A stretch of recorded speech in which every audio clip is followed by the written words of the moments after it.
The average man lay in the shadows, scurrying to find shelter against the constant barrage of abuse, crime, and injustice. But there are some who stand tall above these shadows and strike back at the very jaws of cruelty. On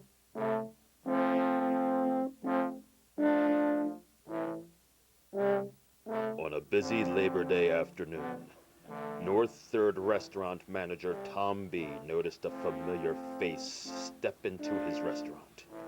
A familiar face that he would rather forget.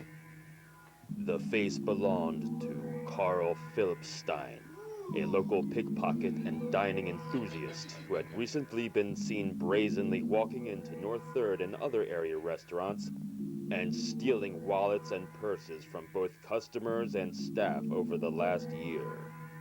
Tom had warned Carl on several occasions to stay out of the restaurant. Yeah, that dickhead was out of here.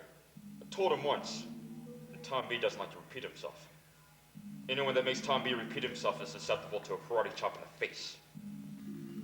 Can you handle Tom?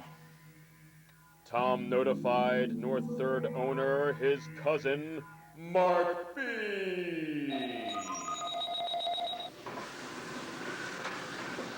Mark B.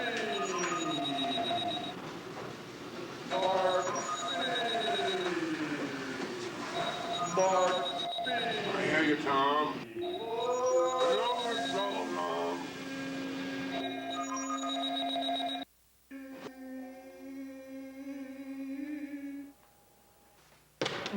Yeah, we call him the cell phone bandit. He always acts like he's on a cell phone. That's his whole thing. And he always has an unseasonably warm jacket on, even though it's like 110 degrees out there. As Mark took his position, he actually saw Carl Philpstein pull a customer's wallet from her purse. The cell phone bandit proceeded to stash the wallet in his oversized sweatshirt and then leave the restaurant on the run. The chase was on.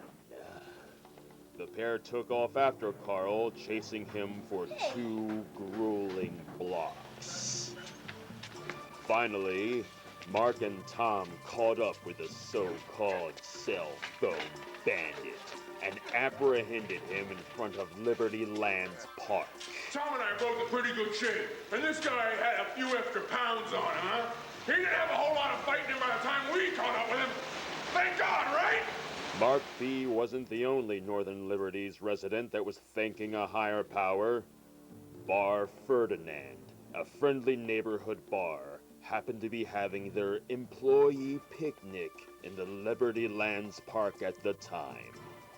When they saw the 2 cousins from North Third in hot pursuit, they ran over to help. So we were having a barbecue, and we saw Tom and Mark running after some guy. We all ran toward him. Mark B is a friend.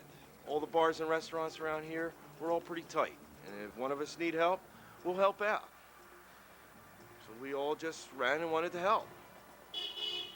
With the help of the Bar Ferdinand employees, Mark and Tom were able to keep the cell phone bandit restrained as Mark called the police. Hello, Chief of Police. This case is closed. The police handcuffed the man and returned him to North Third to be identified by the victim of the pick pursing. According to Mark, the victim positively identified the cell phone bandit as the man who stole her wallet. We're not cowboys, but we'll look after the neighborhood. Hey, Mark is a business owner, and that's his interest, is to protect his customers. Cops want you to do something like that, you know? Look after the neighborhood. Pitch in, kick someone's ass.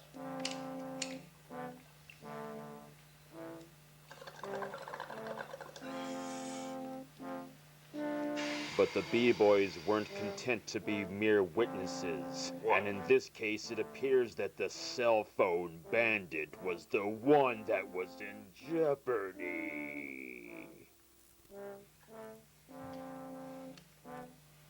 You're welcome, Philadelphia. Try the wings. Pound him. Yeah, nobody got hurt, but that guy had been taunting us. So hopefully, this sends a message.